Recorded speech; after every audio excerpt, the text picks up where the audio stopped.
প্রত্যাশা থাকবে। আমরা যারা বইপ্রেমী লোকজন তাদের অনেক প্রত্যাশা থাকবে যে খুব ভালো করে যেন সেজে ওঠে। ছবি তুলবো।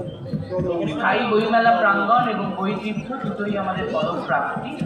এই জন্য মুখ্যমন্ত্রী, তথ্য সংস্কৃতি দপ্তর এবং অন্যান্য আরও যা দপ্তর, আমি হয়তো সকলের নাম বলিনি, সকলে যত সহযোগিতা করেছেন এবং দিল্লিতে থাকুন না থাকুন যত পাবলিশার, আওয়াজ করিস না, ভয় পাচ্ছি, লিটল ম্যাগাজিনের বন্ধুরা, আরও অনেকে, প্রচুর লোকের সহযোগিতায় তবে এই কলকাতা ইন্টারন্যাশনাল বুক ফেয়ার সেজে ওঠে।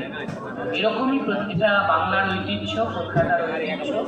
সর্বত্র এমন বইমেলা দেখা যায় না, সকলের সহযোগিতায় এটা সম্ভব হয়। এটা একটা টিম ওয়ার্ক, সকলকে সেজন্য ধন্যবাদ জানাই এবং আমার সৌভাগ্য তার মধ্যে school West Bengal, Narayana school West Bengal, যার দিয়ে লোগোটা বানিয়েছে, যার দিয়ে লোগোটাকে বানানো হয়েছে। তো এখনও ওদের হাই করাচ্ছে, যা ওদের শেখানো হয়েছে, যা মানে যে অক্টোপ্যাডটার মধ্যে ঢালা আছে বাংলারই, তো ওই জন্য হাই করছে। কয়েকটা সিস্টেম ঢালা হয়েছে যেটা হাই করে, ব্যাক অ্যাওয়েক, ফ্রন্ট অ্যাওয়েক করছে এই, আর কয়েকটা বোধহয় ওকে সিট আপ শিখিয়েছে, সেটাই করছে। তো লেটস গো, আরও দেখা আছে স্টল, একটা দেখলে দাঁড়ালে হবে না। তো চলো, বাঙালি স্টল করেছে বই মেলা 50 টাকা করে। তো একটা টেস্ট করি কেমন লাগবে খেতে। তো দিচ্ছে ও বইমেলাতে এসে আমার মিও থেকে কিনলাম বইমেলা 2026 কেকটি। কিরম খেতে রিভিউ দেবো খেয়ে, এখন খেতে দাও। কারণ আজকের দিনে ইন্টারনেট পরিষেবা বাদ দিয়ে কিন্তু কোনো কিছু করা সম্ভব হয় না। অসংখ্য ধন্যবাদ স্যার।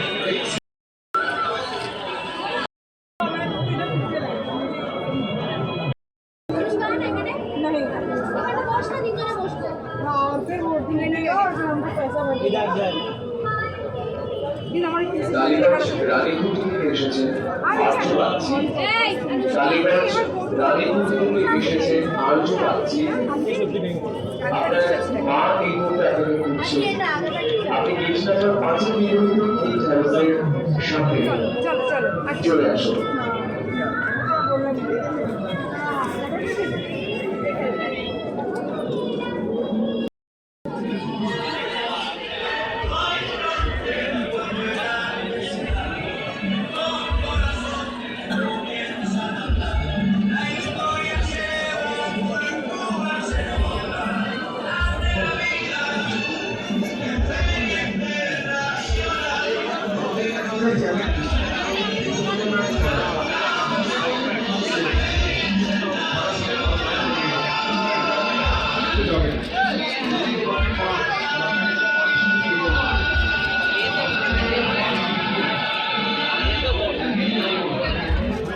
প্রতি বছরের মতো এই বছর বইমেলায় অংশগ্রহণ করেছে ভারতবর্ষের বিভিন্ন রাজ্য প্রকাশনা সংস্থা।